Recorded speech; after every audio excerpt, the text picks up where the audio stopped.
Hola, mi nombre es Dana Quiseno Suárez y el día de hoy hablaremos de la contaminación atmosférica en el Valle de Aburrá. Muchas veces hemos oído hablar de que estamos en época de alerta naranja, que hay problemas con el aire del Valle de Aburrá, pero realmente sabemos qué es lo que pasa acá. Hoy quiero entonces que conozcamos un poco más de esto.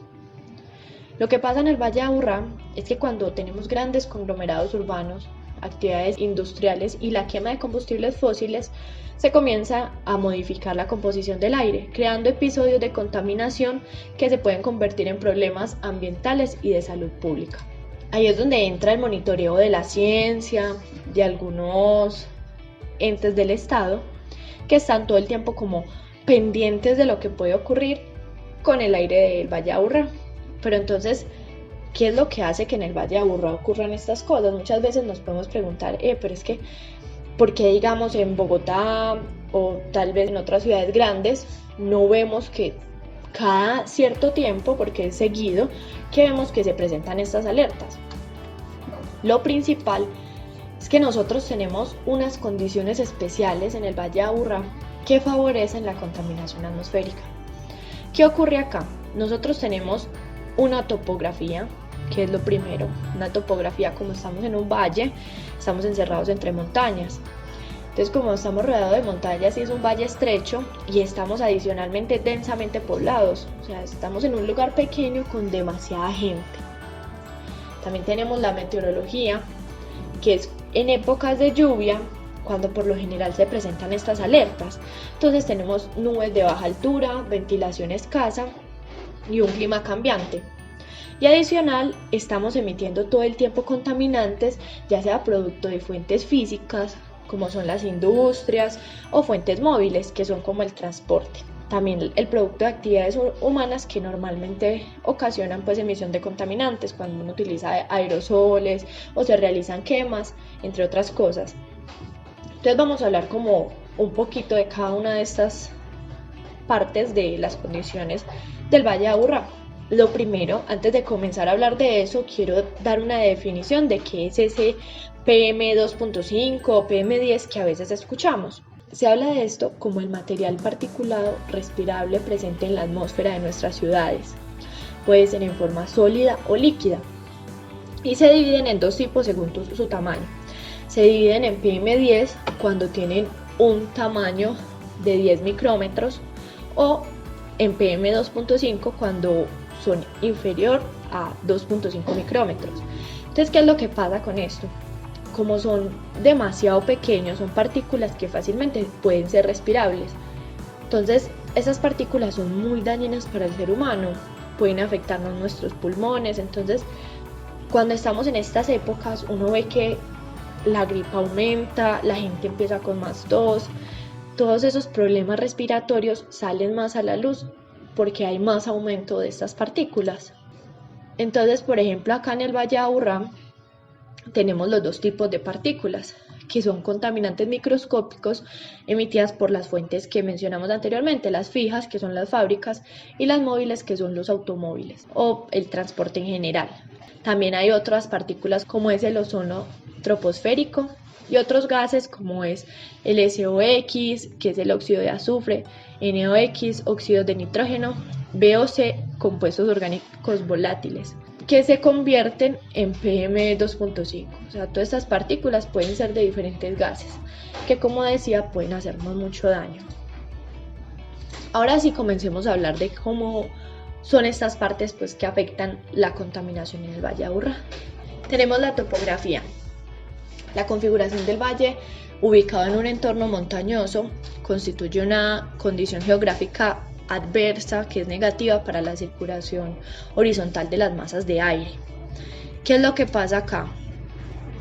Nosotros estamos metidos entre montañas, entonces cuando nosotros generamos contaminación dentro de esta montaña y tenemos un clima lluvioso, tenemos nubosidad, esta contaminación no logra salir a la superficie para que los vientos se la lleven.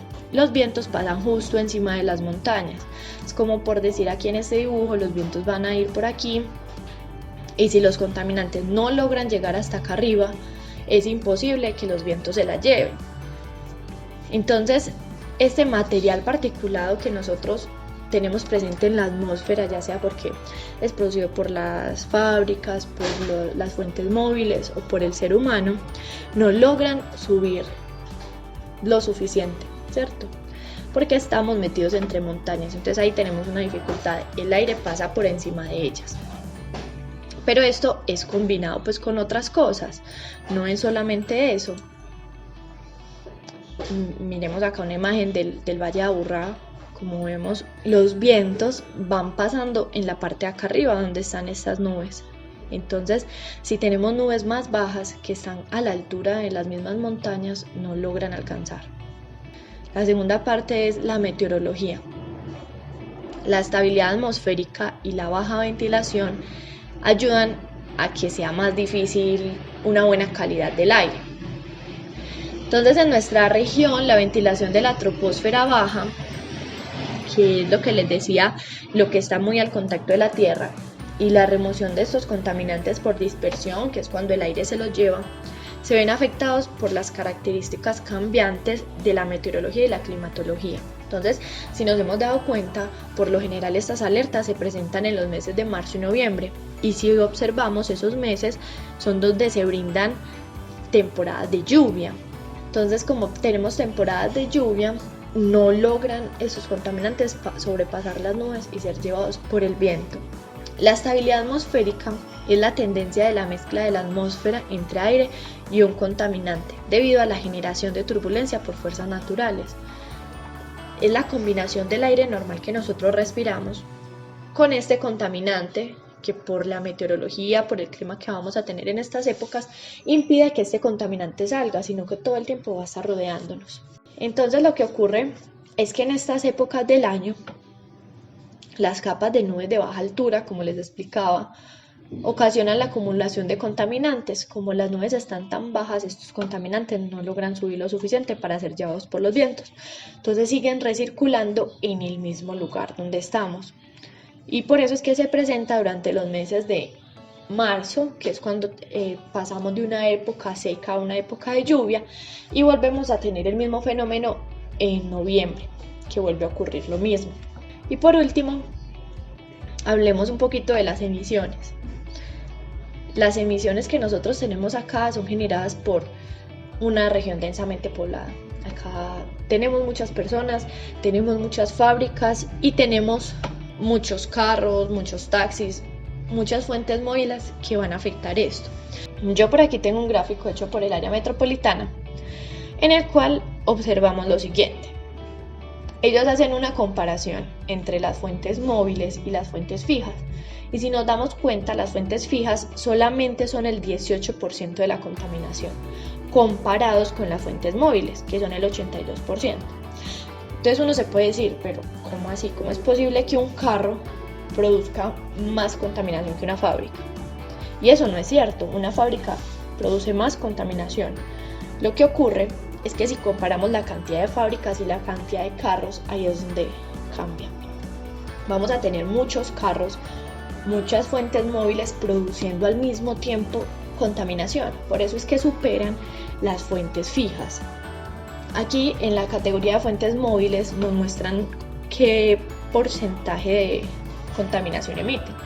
Entonces algo que quiero destacar y recalcar acá es que tenemos primero que las volquetas y los camiones son los que más contaminan. En cambio, las motos, miren que las motos están mucho antes que los automóviles. Y uno creería que a veces son más lo que contamina un carro que una moto. La cuestión es que si nos ponemos a mirar cuántas personas tienen en el Valle de Aburrá motos, o sea, hay muchas motos, hay muchas más motos que carros, y es por eso que ellas contaminan más, por la cantidad. Por eso es que a veces se toman medidas de pico y placa, por el hecho de que como son tantos carros, afectan más que las fuentes fijas. Para terminar, quería pues comentarles que por eso era algo que nos preocupaba, porque nosotros que vivimos en el Valle de Aburrá nos vemos constantemente afectados por este fenómeno que ocurre en estas dos épocas del año. Entonces, entender por qué se toman esas medidas de pico y placa, que es para disminuir muchas fuentes móviles estando en un mismo lugar al mismo tiempo. Acá en la imagen, como podemos observar, se ve un día normal de contaminación en el Valle de Aburrá. Entonces imagínense, la nubosidad está bajita, tenemos contaminación ahí y nosotros seguimos echando contaminación. Entonces pensemos qué calidad del aire estamos nosotros respirando. Es algo que nos debe preocupar y que nosotros como ciudadanos debemos pensar al momento de tomar transporte público. Es mejor tomar el metro o tomar un bus, pensándolo en el lado ecológico. Si tengo un carro y puedo llevar a más personas y no solo a mí, hagámoslo, reduzcamos la huella ambiental que estamos dejando.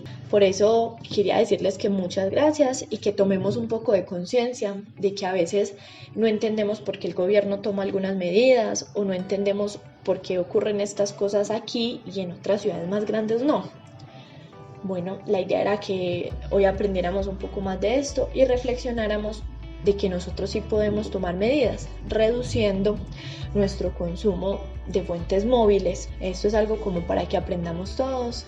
Muchas gracias, espero les haya gustado mucho.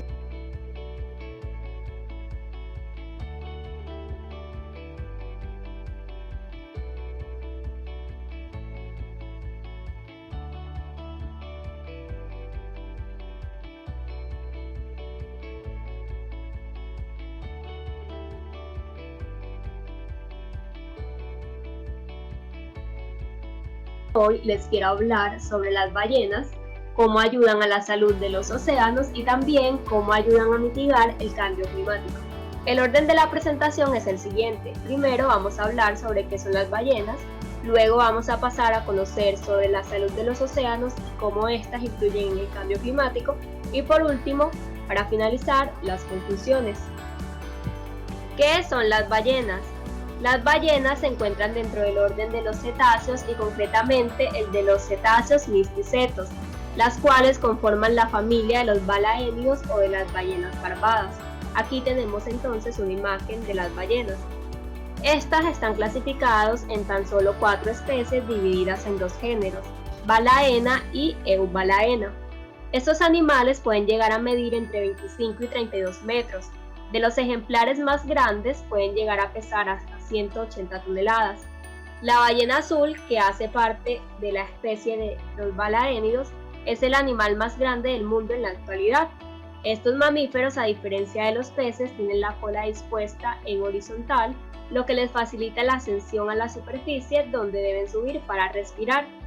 Pueden permanecer bajo el agua aproximadamente 1 hora, con grandes requerimientos energéticos.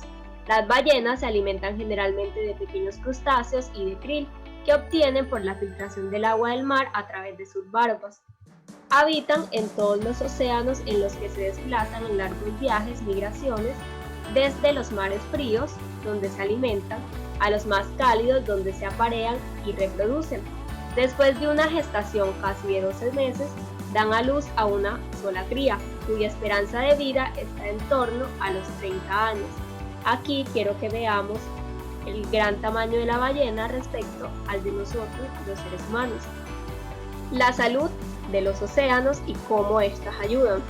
Los científicos afirman que cuando las ballenas se alimentan a grandes profundidades y vuelven luego a la superficie para respirar, alteran la columna de agua, lo que permite expandir nutrientes y microorganismos y además el hierro y el nitrógeno de su orina y excremento sirven como fertilizante para el plancton. Las ballenas muertas también son de gran ayuda. Cuando una ballena muere, su cuerpo se hunde hasta el fondo del mar, sirviendo de alimento para un ecosistema único de carroñeros, algunos de los cuales no existen en ningún otro sitio. Y también, como lo vemos aquí en la diapositiva, muchas ballenas se desplazan a grandes distancias para aparearse, llevando estos nutrientes con ellas. Incluso su placenta puede aportar importante materia prima para otros organismos. Por otro lado, a la ballena, un ser vivo de lo más dócil dado su tamaño, solo se le puede acusar de ingerir enormes cantidades, toneladas de un solo bocado de krill o plancton. Estos microorganismos representan el primer eslabón de la cadena alimenticia.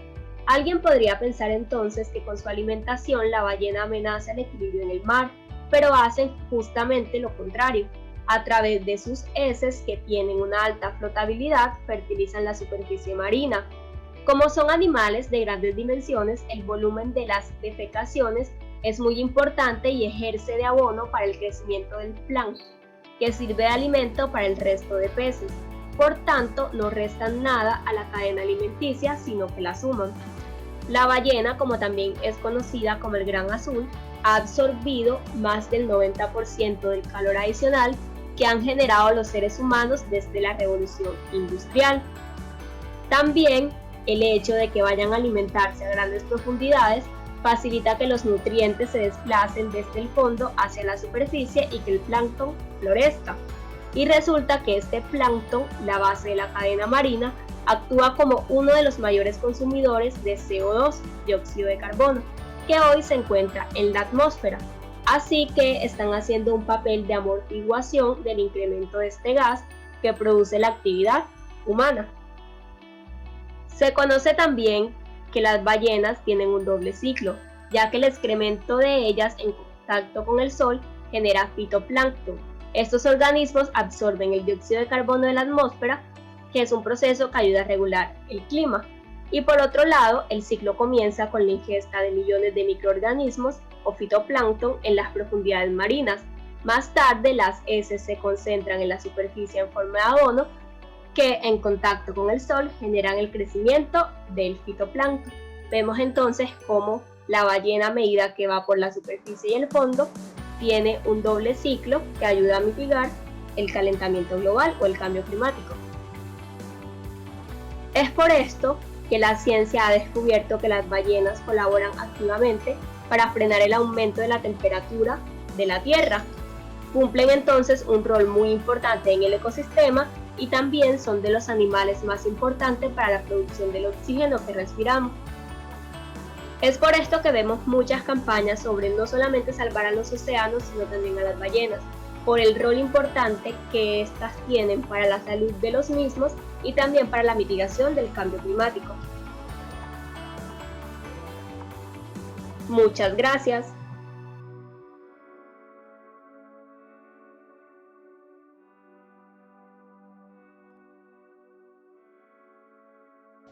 Hola, mi nombre es Ana Quiseno Suárez y hoy hablaré un poco de cómo llega el agua a nuestro hogar.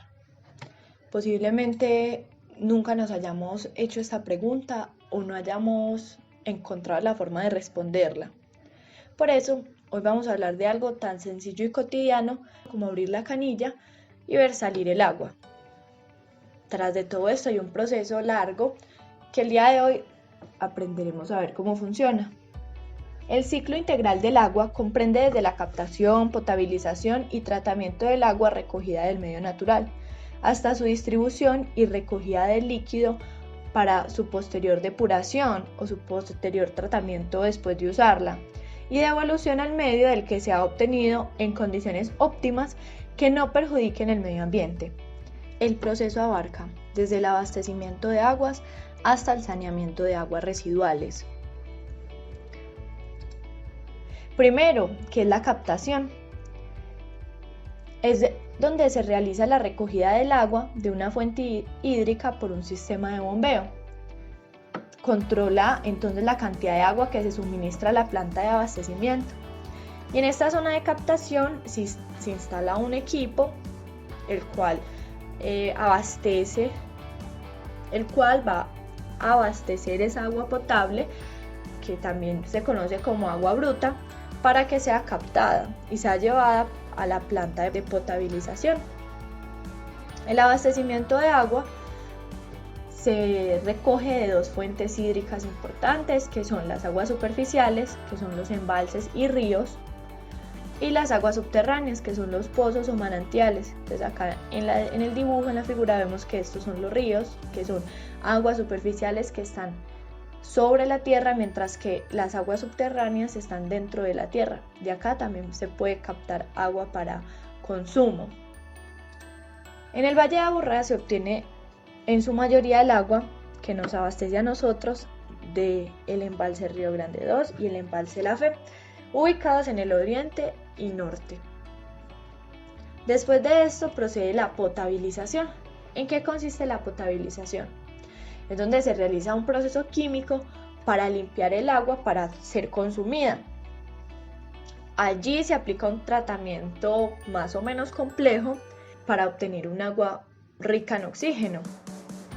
Este proceso se realiza en las estaciones de tratamiento de agua potable, conocidas como ETAP, donde esta agua destinada al suministro se almacena y permite regular y adecuar los volúmenes de agua que se va a entregar a la comunidad o al consumo.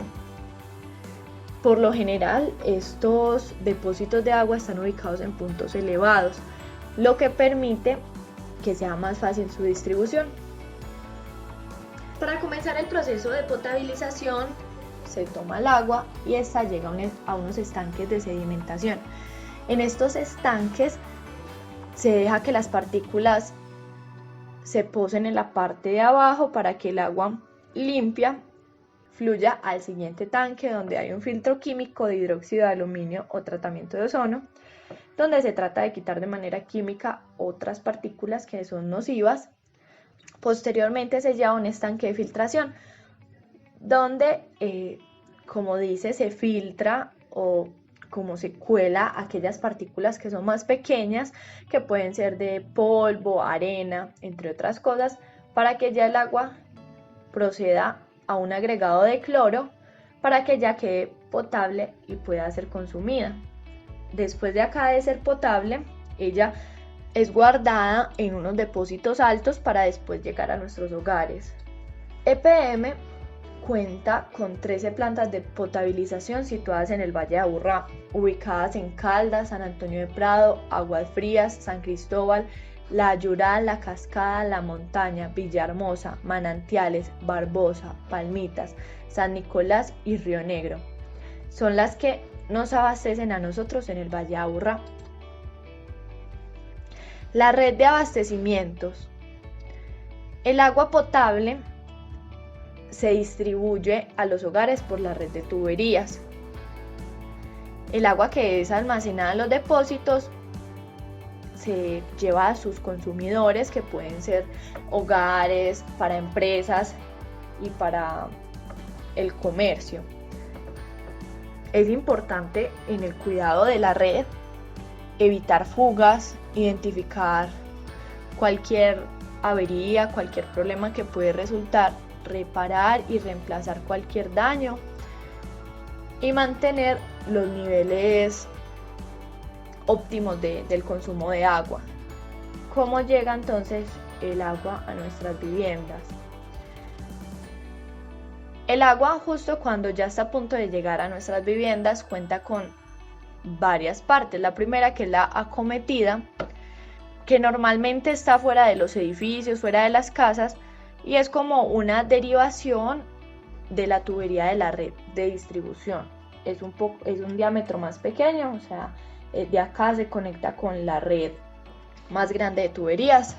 Después hay una llave de registro, que es una válvula situada, que es la que permite el paso del agua.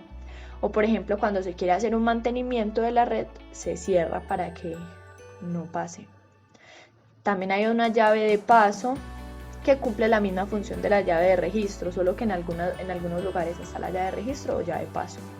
En algunos lugares hay un grupo de bombeo o grupo de presión, que esto ocurre más que todo cuando son edificios muy altos y el agua no alcanza a llegar por la fuerza de la gravedad. Entonces una máquina de bombeo permite que el agua suba hasta arriba. Tenemos después la batería de contadores. En el caso de que sea una sola casa, solo va a haber un contador. Su finalidad es controlar los consumos de cada uno. Finalmente tenemos los montantes. Es el tubo que va desde el contador y que asciende hacia el interior de las viviendas. Allí también se instala una llave de paso por si se necesita hacer algún arreglo, no haya pues como una interferencia.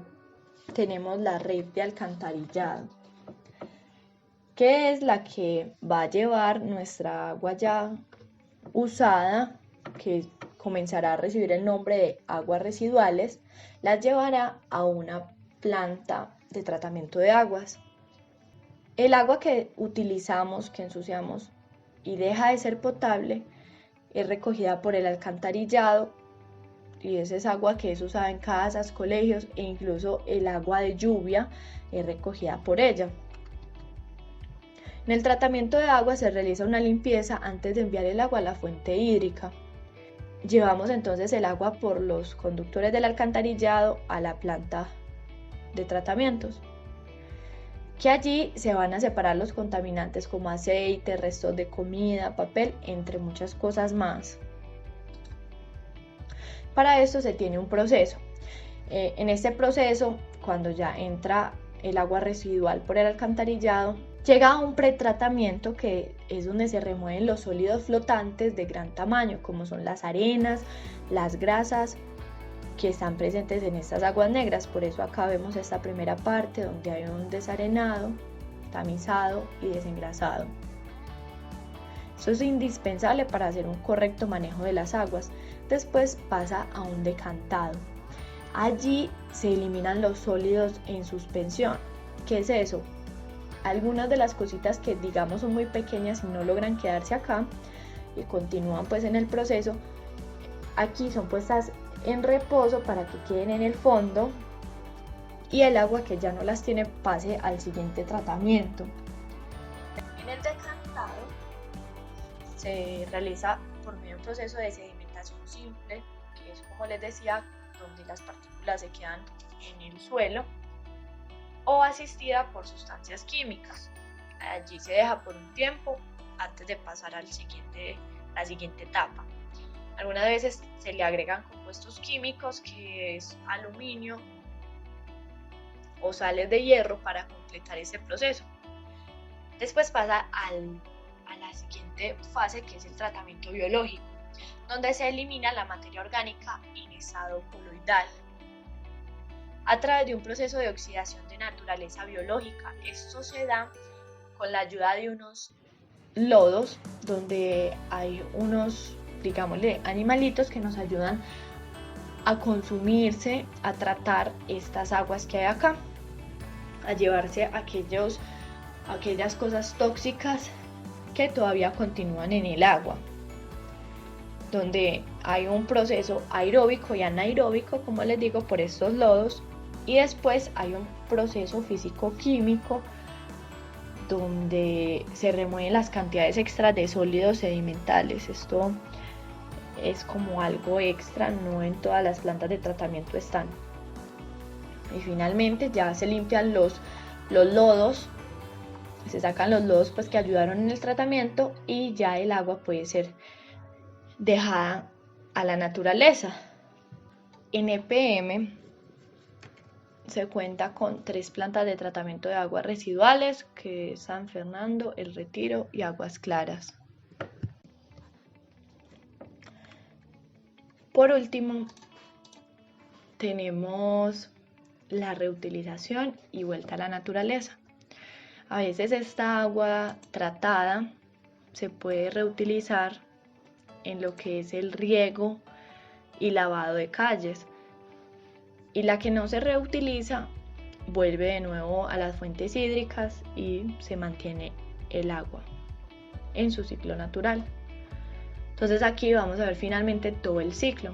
Espero les haya servido esta información, que hayan aprendido un poco más de cómo es este ciclo del agua que llega a nuestros hogares y de que por qué es tan importante a veces cuidarla, cuidar nuestras tuberías, que todo esté bien para no malgastarla, porque el proceso que lleva a poder traer esa agua hasta nosotros es bastante largo, y como vemos, después cuando ella sale como agua residual ya no vuelve de la misma forma a la naturaleza.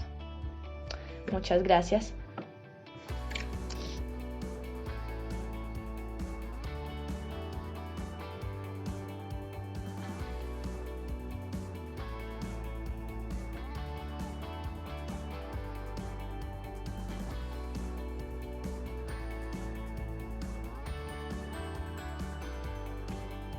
Hola a todos, mi nombre es Laura María Escudero, soy promotor del Centro de Divulgación e Investigación Científica Fénix, y el día de hoy les quiero hablar sobre los bioindicadores aliados para detectar la contaminación ambiental.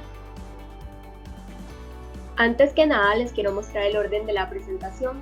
Primero vamos a definir qué son los bioindicadores, luego vamos a estar hablando de los bioindicadores de agua, suelo y aire y por último la importancia que tienen estos para el medio ambiente.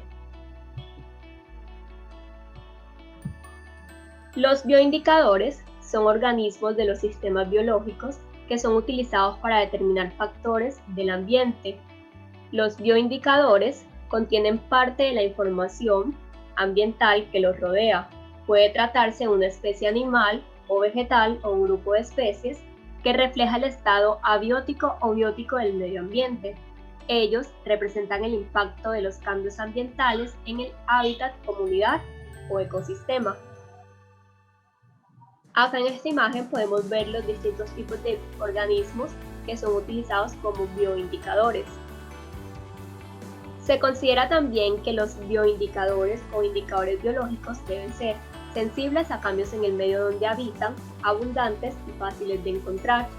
Para seleccionar y analizar una especie bioindicadora, se debe conocer a fondo su comportamiento ecológico, es decir, modo de vida y distribución geográfica, así como se debe poder diferenciar entre los ciclos naturales y aquellos que son producidos antropogénicamente, es decir, por el hombre. Existen distintos tipos de bioindicadores, tales como bioindicadores de agua, suelo y aire. Empecemos hablando sobre los indicadores biológicos de agua. Son aquellos que indican la buena o mala calidad del agua dependiendo de una combinación de parámetros o características que debe tener el agua para ser considerada de buena o mala calidad. Entre estos parámetros se encuentra el olor, el color, el pH, la cantidad de oxígeno, la temperatura, entre otras propiedades. Algunos de los bioindicadores de la calidad del agua son los insectos, invertebrados plecópteros como las moscas de las piedras, los cuales son sensibles a las bajas concentraciones de oxígeno presentes en el agua. Sobre todo, sus estados inmaduros sirven como bioindicadores de la calidad de esta. Los tricópteros, que viven en aguas muy limpias, al igual que los efemerópteros, que son utilizados para determinar la buena calidad de agua. Vamos a continuar con los anfibios, ranas, salamandras y sapos, que son excelentes indicadores de la calidad medioambiental, ya que estos organismos son muy sensibles a las condiciones ambientales, tales como la sequía o la contaminación. Esto se debe a que sus pieles son permeables y pueden acumular sustancias tóxicas como fungicidas, pesticidas, entre otras. Y por último, hablemos de los peces. La presencia de un 5% de especies de peces carnívoros, como las pirañas, indican un ambiente acuático saludable. Otras especies, tales como los salmones, truchas y corvinas, habitan agua con altos niveles de oxígeno, por lo que también indican la buena calidad del agua. Los bioindicadores de suelo son aquellos organismos que nos determinan entonces bajo ciertos parámetros si el suelo está en buen o mal estado. Entre ellos nos encontramos a los colémbolos. Son invertebrados que habitan en los suelos y ayudan a determinar la condición de este. Determinan la presencia de hidrocarburos contaminantes. Abundan en zonas que están contaminadas y afectadas negativamente. Otro ejemplo pueden ser los dípteros, arañas y las hormigas. Los ácaros son abundantes en suelos altamente ricos en material orgánico.